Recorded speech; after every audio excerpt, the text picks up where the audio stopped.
Selamat hari Sabat bagi Bapak, Ibu, Saudara yang dikasihi oleh Tuhan.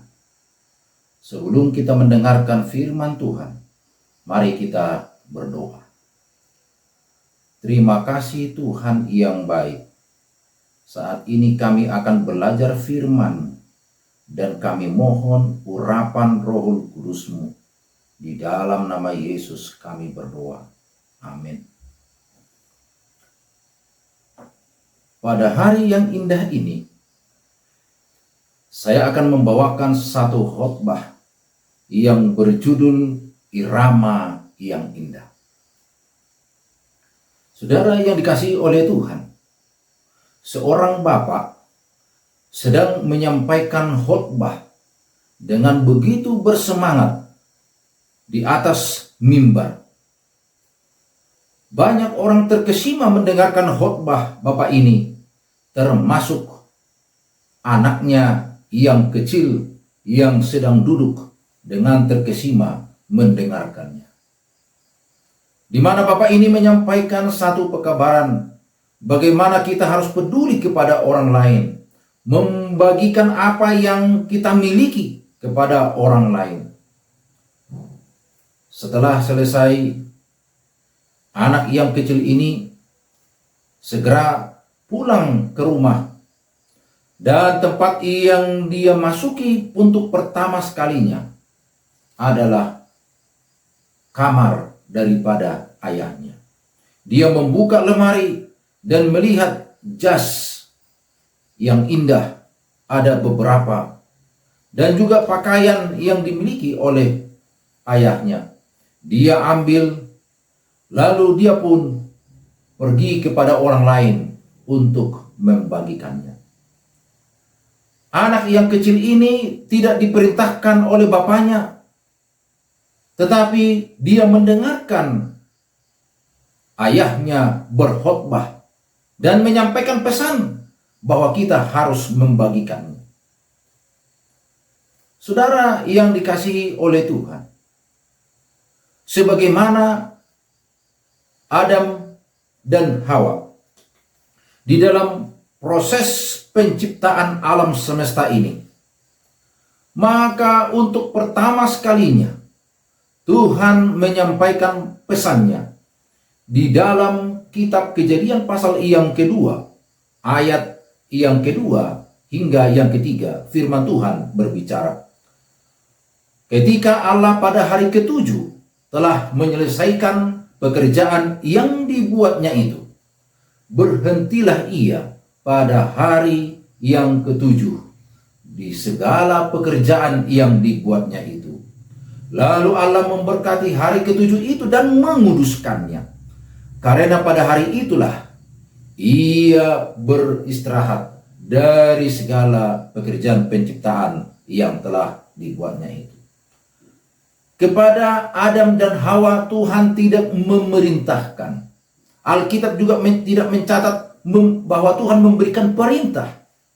Tetapi di dalam kesucian, di dalam keadaan yang tidak berdosa, Adam dan Hawa melihat Tuhan, apa yang diperbuat Tuhan pada hari yang ketujuh. Maka Adam pun melakukannya. Saudara yang dikasihi, bahwa Tuhan sendiri memberikan satu teladan untuk apa yang disebut dengan pada hari yang ketujuh. Saudara, pada tahun 1945, tepatnya tanggal 17 Agustus, setelah bangsa Indonesia dijajah Belanda 350 tahun, maka Presiden RI yang pertama, Insinyur Soekarno, menyampaikan satu proklamasi kemerdekaan negara Republik Indonesia. Apakah bangsa Indonesia ini baru itu pertama kalinya merasakan kemerdekaan? Tentu tidak. Karena sebelum penjajahan, sebelum 350 tahun sebelumnya, negara Indonesia juga sudah mengalami kemerdekaan. Tetapi proklamasi ini disampaikan oleh karena menunjukkan suatu pembebasan dari penjajahan Belanda. Demikianlah Bapak, Ibu, Saudara yang dikasihi oleh Tuhan, bagaimana bangsa Israel setelah diperbudak oleh bangsa Mesir di tanahnya selama 4 abad. Maka untuk pertama kalinya, dengan turunnya manna dari sorga, Tuhan mengingatkan kembali kepada bangsa Israel bagaimana pada hari yang ke-6 manna ini harus dikumpulkan, tetapi pada hari yang ke-7 manna Tuhan tidak akan turunkan. Lebih jelas kembali ketika Musa naik ke Gunung Sinai lalu bertemu dengan Tuhan, maka Tuhan memberikan satu ketetapan yang indah secara tertulis yang dituliskan oleh jari Allah sendiri, yaitu dalam 2 loh batu, yang mana di dalamnya terlampir suatu ketetapan yang indah yang terdapat di dalam Keluaran 20 ayat yang ke-8. Tuhan memberikan suatu ketetapan dengan menyatakan, ingatlah. Dengan didahuluinya demikian, menyampaikan kepada manusia supaya ketetapan ini tidak dilupakan kembali. Dengan menyampaikan ini, saudaraku, supaya orang Israel juga menyembah Tuhan yang benar. Dengan hari Sabat ini, saudaraku, supaya orang Israel melupakan berhala-berhala yang pernah mereka lihat, yang mereka pernah saksikan berada di tanah Mesir. Tetapi sekarang mereka harus kembali sebagaimana nenek moyang mereka menyembah kepada Tuhan yang benar, Tuhan pencipta alam semesta ini. Di dalam teladan yang indah dan juga ketetapan yang indah, terbukti Alkitab mencatat akan adanya hasil yang indah. Ketika Sadrak, Mesak, dan Abednego di masa pemerintahan Raja Nebukadnezar di Babilonia, yang walaupun ketiga anak Tuhan ini berada dalam perbudakan, tetapi mereka menunjukkan satu hasil yang indah. Tatkala Raja Nebukadnezar membuat satu patung dan memberikan suatu perintah, bila mana satu irama dilantunkan, maka semuanya para pembesar yang ada di Babilonia harus sujud menyembah kepada patung itu. Tetapi ketiga anak Tuhan ini menghasilkan satu hal yang indah. Bagaimana mereka menyatakan bahwa mereka tidak akan mengikuti aturan itu, apapun yang terjadi. Bahkan mereka harus dimasukkan ke dalam perapian yang menyala-nyala. Tetapi hasilnya, bagaimana iman mereka pasrah kepada Tuhan, bahwa kalaupun Tuhan yang kami sembah itu menyelamatkan kami, biarlah demikian. Dan terbukti Tuhan menyelamatkan mereka.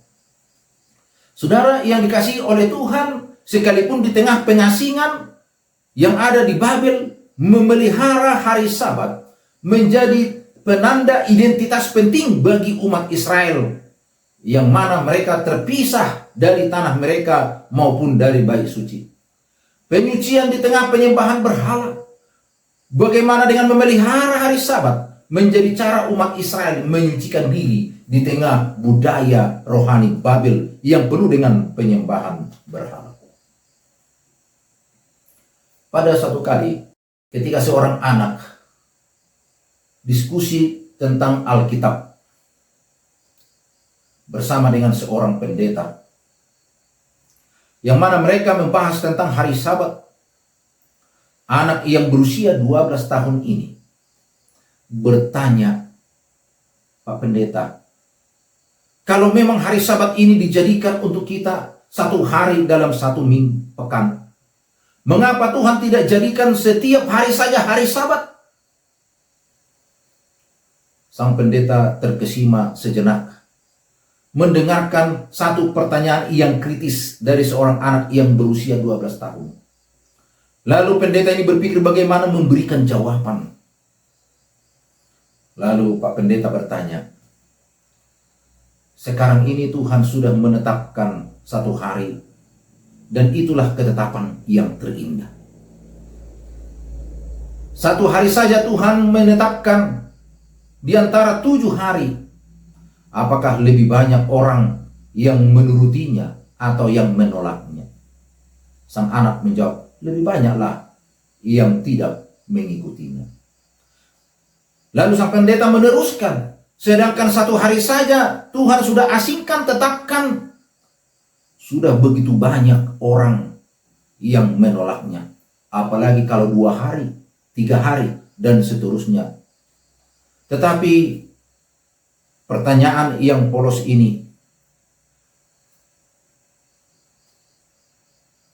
dapat diberikan menjadi satu pertanyaan kehidupan di tengah situasi yang semakin sempit ini. Bagaimana kita harus di dalam menikmati hari yang indah ini. Karena hari Sabat adalah milik Tuhan. Alkitab mencatat di dalam Keluaran 20 ayat yang ke-10. Ini mengajarkan kita bahwa dengan menikmati hari Sabat, maka ini menjadi model kita untuk tetap setia mengingat Tuhan sepanjang hari-hari bekerja kita. Makanya Alkitab mencatat juga di dalam Yesaya 58 ayat yang ke-13. "Apabila engkau menyebut hari Sabat adalah hari kenikmatan dan hari kudus Tuhan, hari yang mulia." Ini menjadi satu pengakuan kepada Sang Pencipta atas ciptaannya. Sebagaimana suami istri dalam satu ikatan pernikahan yang kudus, yang tidak dapat dipisahkan selain oleh kematian. Hari Sabat juga menjadi bagian daripada ikatan perjanjian penyembahan. Pada satu kali, ada satu kapal membunyikan klakson dengan begitu panjang. Dan untuk yang ketiga kalinya, kapal ini membunyikan klakson dengan begitu panjang. Hal ini membuat para penumpang sudah berada di dalam kapal, dan terbukti 2 menit kemudian kapal ini pun mulai mundur dan bergerak maju untuk menuju tujuannya. Sementara sudah mulai, saudaraku, bergerak, tiba-tiba ada sebuah beca. Satu beca membawa seorang penumpang dan berupaya untuk mengejar kapal tersebut. Namun sudah terlambat. Bagi kita di akhir zaman ini, sesuai dengan Wahyu 14 ayat yang ke-7, bahwa ada amaran pekabaran 3 malaikat. Disampaikan oleh malaikat pertama, "Takutlah akan Allah, karena tiba saat penghakimannya. Sembahlah Tuhan Pencipta." Bapak Ibu, ini merupakan amaran yang indah. sebagaimana diperintahkan bagi kita di dalam Matius 28 ayat 19, bahwa Injil ini harus disampaikan ke seluruh dunia. Saudaraku, ini adalah amaran yang indah di mana pemisahan umat suci dengan segera akan tiba.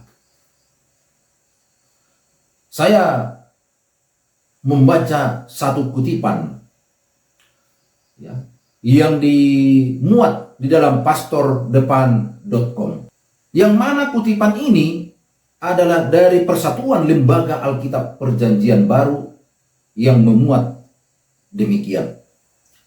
Ibadah sejati dalam Alkitab dikaitkan dengan hari yang benar untuk beribadah. Panggilan untuk menyembah Tuhan, pencipta langit dan bumi, laut dan mata air, mencerminkan hukum keempat dari 10 perintah. Kemudian bahwa pernyataan dari Wahyu 14 ayat 7 adalah kutipan langsung dari Keluaran 20 ayat yang ke-11, menegaskan hubungan antara penyembahan kepada Sang Pencipta oleh manusia di hari Sabat. 6 hari penciptaan, Tuhan menciptakan alam semesta ini dengan begitu luar biasa dan baik. Tetapi hari ke-7 adalah satu-satunya hari yang secara khusus dikuduskan oleh Tuhan. Adakah hari lain yang demikian memiliki sifat yang begitu luar biasa dikuduskan, sebagaimana hari kelahiran Yesus di Bethlehem, hari kenaikan Yesus ke sorga, hari kedatangannya yang kedua kali, Alkitab tidak menyebutkan sebagai hari yang suci. Panggilan untuk menyembah Tuhan sebagai pencipta diberikan dalam konteks pemeliharaan hari Sabat. Ini adalah pengakuan akan otoritas Tuhan sebagai pencipta dan pemelihara kehidupan. Tidak ada hari lain dalam sejarah yang dituliskan oleh Alkitab memiliki sifat yang kekal, sehingga mendapat penekanan dan pengudusan sebagaimana hari yang ke-7. Saudara, adakah dampak bila mana menolak akan hari Sabat ini? Satu keluarga bersedih oleh karena saudara mereka laki-laki meninggal dunia. Tibalah harinya untuk dimakamkan. Keluarga ini belum dapat mengungkapkan, mengekspresikan kesedihan mereka oleh karena ternyata saudara mereka ini sudah berbeda keyakinan. Sehingga mereka menyimpulkan, besoklah kita datang di pemakamannya. Saudaraku, ketika sudah tiba di tempat di mana dia dimakamkan, mereka mencari ke sana kemari, tetapi tidak menemukan sesuai dengan nama yang mereka ketahui, yaitu Henry. Lalu mereka bertanya kepada seseorang yang ada di sana, di manakah orang yang dimakamkan kemarin? Oh, di sana.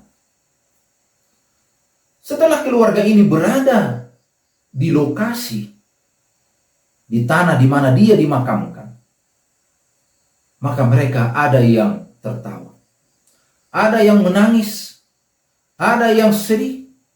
Oleh karena apa?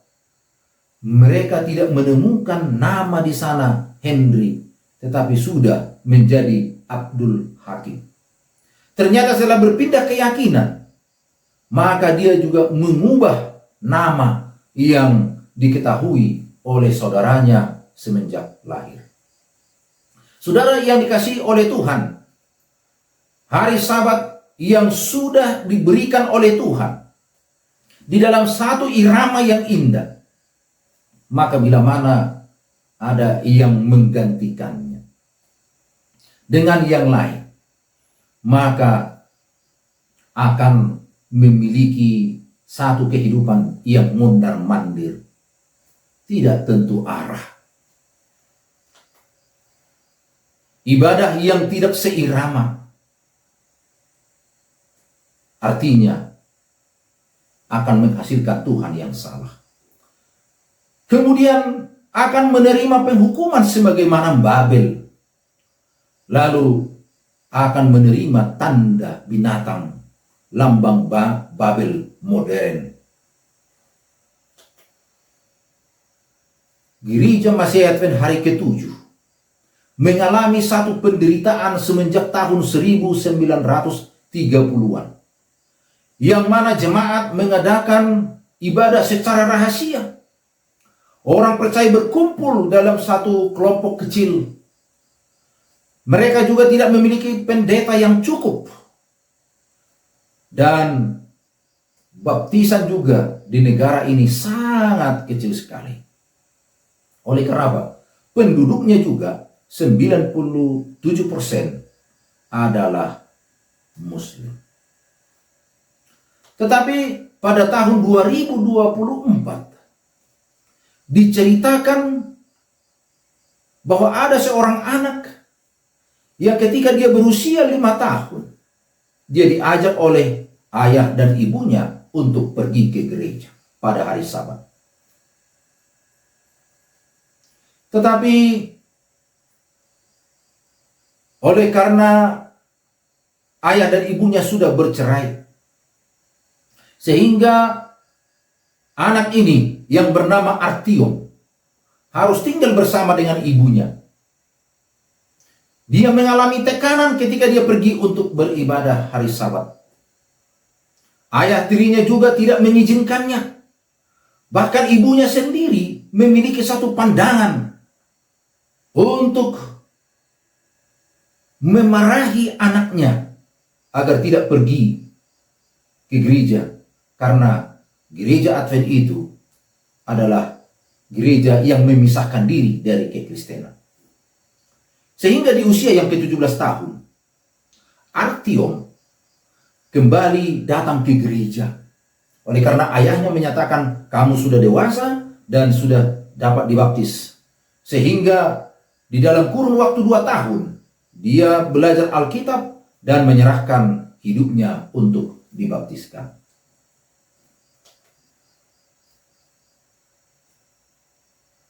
Oleh karena mendapatkan tekanan dari ayah tirinya, Artyom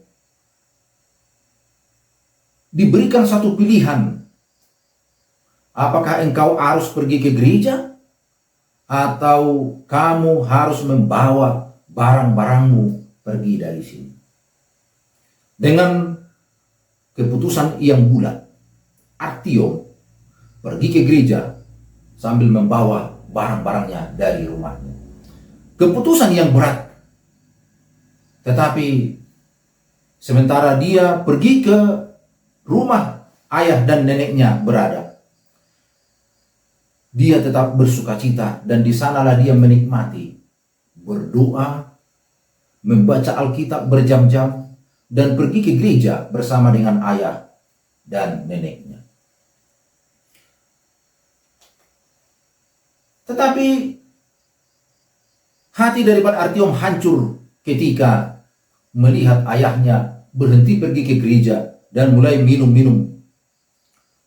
Pada suatu hari Sabat, dikatakan ayahnya meminta Artyom untuk membantu dia menyelesaikan pekerjaan membuat perabotan rumah. Tetapi Artyom menolak. Kita lakukan di hari lain saja, ayah. Dengan marah, ayahnya memerintahkan anaknya itu untuk keluar dari rumah. Artyom tinggal di gereja. Lalu ibu dan ayahnya mulai mendekatinya supaya dapat tinggal kembali di rumah ayah tirinya. Dan mereka berjanji akan membiarkan dia pergi ke gereja. Tetapi begitu berada di rumah, ayah dan ibunya tetap dalam tindakan yang sama, melarang Artyom untuk pergi ke gereja. Beberapa tahun kemudian, Artyom mendengarkan kabar bahwa ayahnya sudah meninggal dunia.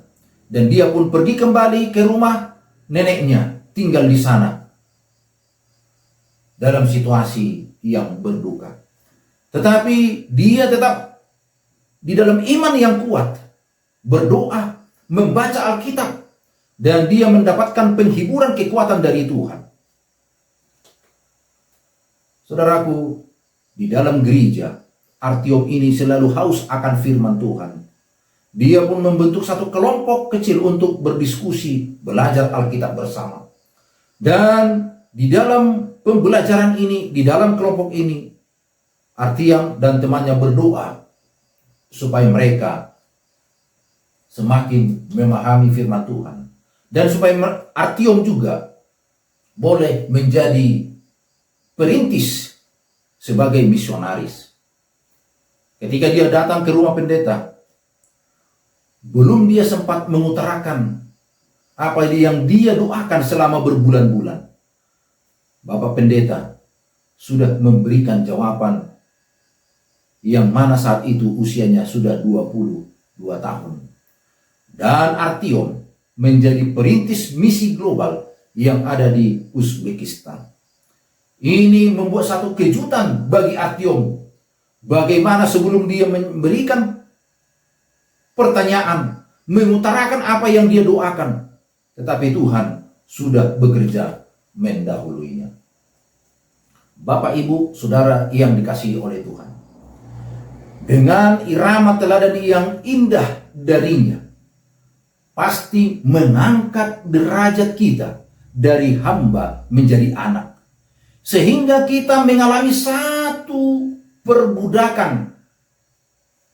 Bila mana kita mengalami suatu perbudakan, maka ia tetap setia dan adil dalam mengingatkan, dalam mengembalikan citranya atas janji penyembahan yang benar ini. Sehingga tetap menghasilkan suatu bangsa yang setia dalam irama hidup, mempertahankan kebenaran, serta menyampaikan amaran indah ini, walau dengan mengorbankan harta, mengorbankan waktu, bahkan nyawa sekalipun, namun tidak akan dapat memisahkannya. Di dalam Matius 5 ayat yang ke-48, karena itu hendaklah kamu sempurna, sama seperti Bapamu yang di sorga adalah sempurna. Dengan memiliki Tuhan yang suci, kita dipanggil untuk menyembahnya di hari yang suci, agar kita memiliki satu kehidupan yang suci. Sebab tempat yang disediakannya di sorga adalah juga suci. Hal ini juga merupakan satu ajaran suci dalam irama yang indah sejak Eden hingga tiba di Eden kelak nanti. Tuhan memberkati kita. Kita berdoa. Terima kasih Tuhan oleh karena anugerah-Mu, dan biarlah lewat pembelajaran irama yang indah ini, hidup kami semakin indah di tangan-Mu. Di dalam nama Tuhan Yesus kami berdoa. Amin.